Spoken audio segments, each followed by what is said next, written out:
welcome back to another recap and my reaction to season 6 of Love is Blind. We are picking up with episode 7. Let's jump right in. In the previous episode, we left Chelsea and Jimmy dealing with their first relationship conflict.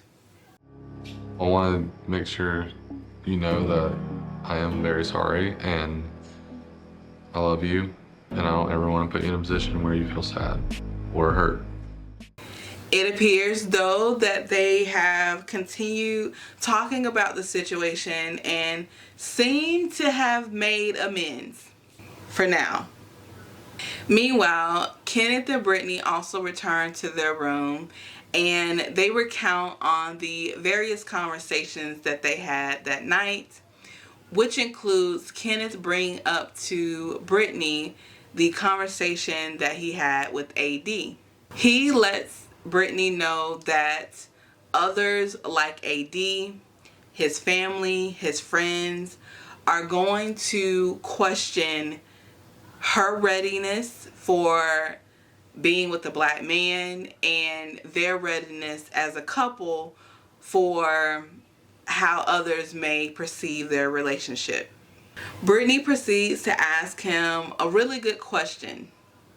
Do you think if your family, your friends are coming to you and they're like, are y'all good? Like, that's what you said. You were like, are y'all good? What would make you feel confident in us being good? I really do feel that Brittany is cognizant of their relationship. She's cognizant of how their relationship will and may be perceived. But I understand where Kenneth is coming from. Actions are gonna speak louder than words. The following day, it seems, the couples go on different excursions around the DR. Clay and AD are sharing red light kisses. Jimmy and Chelsea are go-karting. Johnny and Amy are horseback riding. Jeremey and Laura are settled in by the water to discuss their first conflict from the previous night.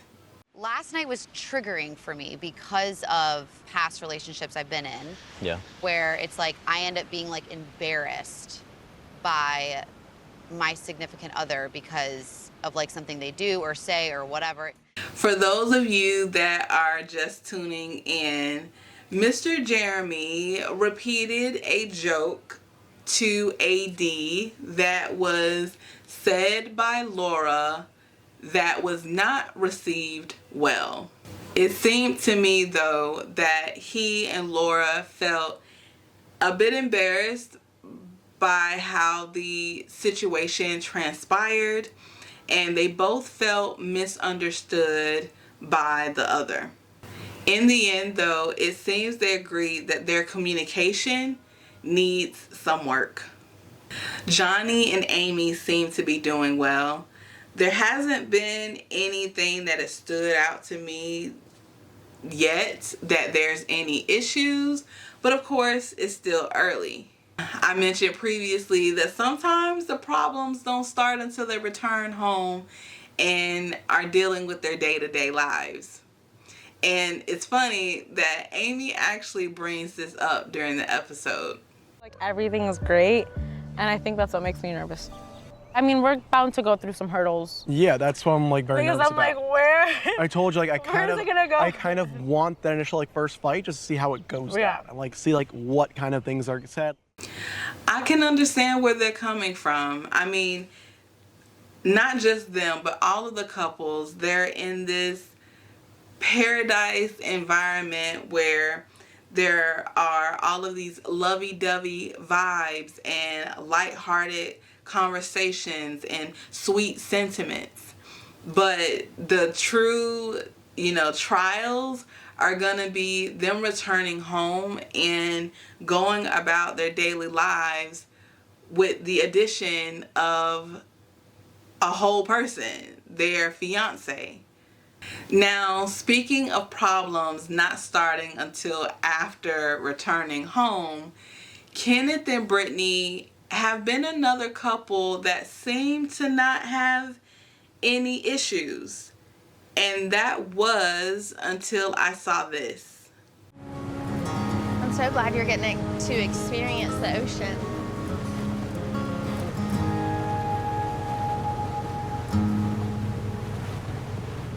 Did y'all see that? Better yet, did you feel it?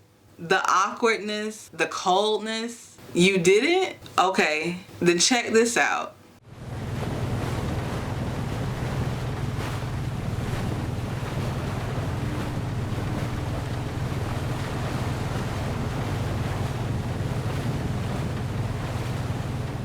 So it seemed like Brittany was trying to start a conversation with Kenneth, trying to get some engagement from her fiance, but there was nothing.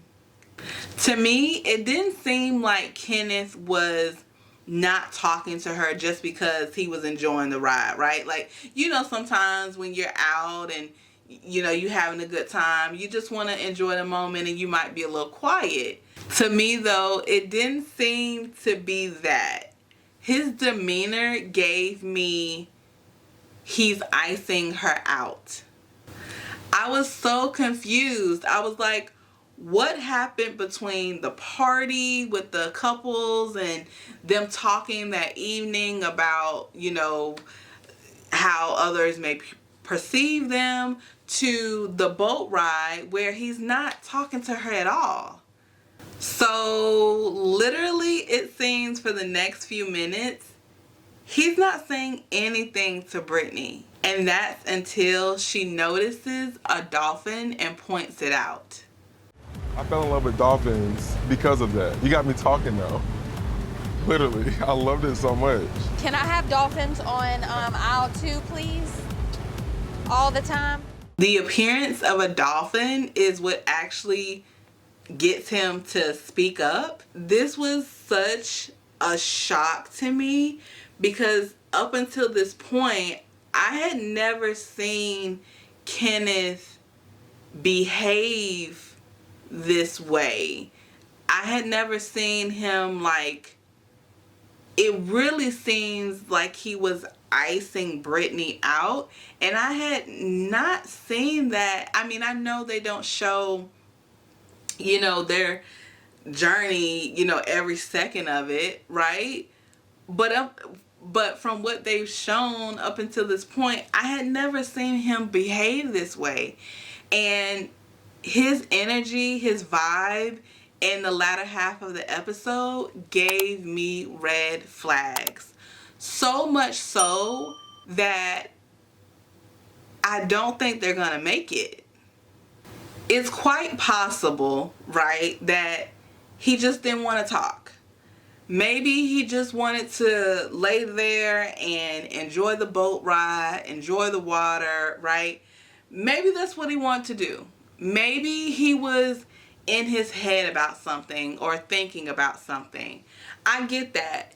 But I have not seen him act that way. And he seems like a very aware individual. He's very mindful of his words and his actions. So to me, it just seemed like if he really didn't want to talk, and you see, because he pointed it out, he took note of it, that Brittany was trying to get him to engage in a conversation, that if he didn't want to talk, why you just didn't tell her? At some point again during their outing, she tries to have another conversation, and this time it's about her form of PDA. She brings up that even though they haven't been intimate sexually yet, and he's been very mindful of that, he's been very respectful of that, that she wouldn't mind if he touched her a bit more. You don't smother me. And that's crazy. You like, do you're not. like, You do not smother me at all in your physical touch.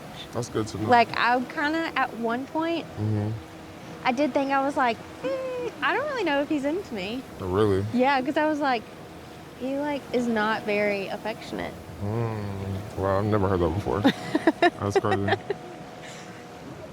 Does that make you feel better though? Like, does that make you feel like, oh my God, like I'm like not smothering her, like I don't have to question it? It just gives me like more insight. Yeah. I won't say better, it just gives me more insight about you. What I heard her say was that she was a bit concerned if he was attracted to her, and that if he felt that he couldn't, love on her more just because they weren't obviously sexually involved, that he could, touch her more, more forms of PDA. That's what I heard her say. And y'all, to be honest with you, I feel like she's onto something. Here's my perspective. Even if you haven't been intimate with someone sexually, specifically a man, if they're attracted to you, you're gonna know it. You're gonna feel it. Whether that's how he looks at you, or how he holds you close, or even how he kisses you, you're gonna know it. There's going to be some indication in his presence and in his actions that he's attracted to you. I kid you not, watching them through the duration of their outing, through the rest of the episode, it was grueling to watch. Okay, like, I wasn't there, but I felt it like came through the TV. I felt unwanted. I felt awkward, and I couldn't imagine how Brittany felt during these moments. Clay and AD also share an outing by the water, and all seems to be vibing well until this. Glad you're loving it. I'm glad you're loving it. I'm good now. Yeah. Kind of want to just observe the water.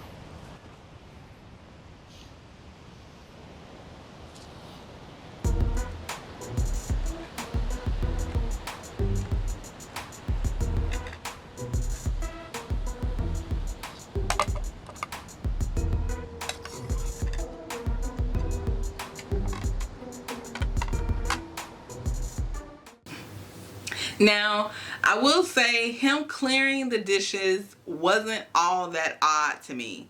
I mean, he did clear them very thoroughly, okay?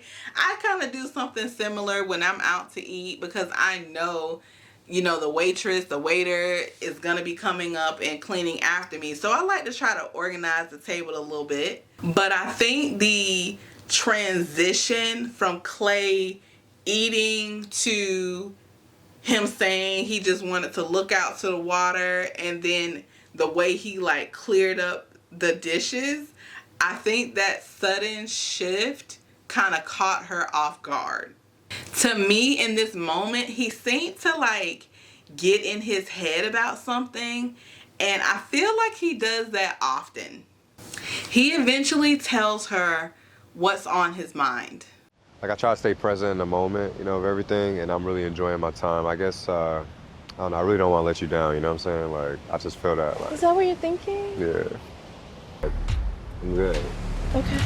We're good. Like, it's just thinking about everything, and it's just like things coming at you at once. It's just how the human brain works, like, He tries to reassure her that even though these are some of the thoughts that he's having, that he's still committed to her, he's still committed to the process.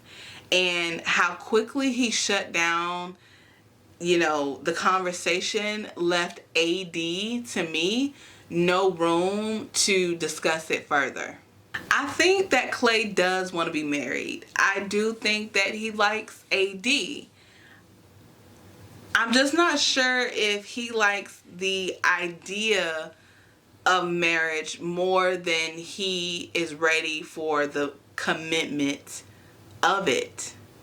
Other noteworthy conversations that take place during this episode include one between Jeremey and Amy. And Jeremey recaps on why he picked Laura, but he also discloses to Amy that even though things didn't continue with Sarah Ann, that he would still be interested in a friendship with her. I do want to meet Sarah, because the night we broke up, she asked me, she's like, is there something I did or could have done differently? And I was like, I don't have an answer for you. The emotional piece was so strong, the mental connection, all that. It came down to just the fun thing. Yeah. And I want her to know that, just because, like, I would still be friends with her outside of this. I'm gonna just... Yeah. Now, y'all saw how he looked back, right? Before he told Amy that. Y'all also saw how Amy didn't say anything, right? Because she knew better. My first thought after hearing Jeremey say this was, does Laura know? Does Laura know that you want to still have some sort of friendship with another woman you were dating, right, in the pods and shared such intimate things with? I can't see Laura being okay with this, but we're just gonna have to see. Amy and Johnny discuss her father's lack of support for this process. He believes in a more traditional, way of meeting someone and getting married. And her father's support or lack of support for this marriage, Amy tells Johnny, is going to be a potential hurdle for them. And this is already on top of the fact that they haven't been intimate either because of concerns of contraception. There's lots more that I could talk about, but I think I'll wrap it up here. By the end of the episode, the couples are packing up and heading home to begin the next phase of their Love is Blind journey. What could I do that would, like, drive you nuts? Leave dishes in the sink at night. Okay. I'll freak. Okay. Yeah, I'm trying to finish responding to these emails. I got that presentation on Monday, so I'm trying to send this real quick. No? That's not a vibe? I was watching TV me like this? Yeah, I'm so comfortable like this. Yeah? No, absolutely not. Well, that's it. Thank you guys again for tuning in for another video. Leave me some comments below of what you thought about what transpired.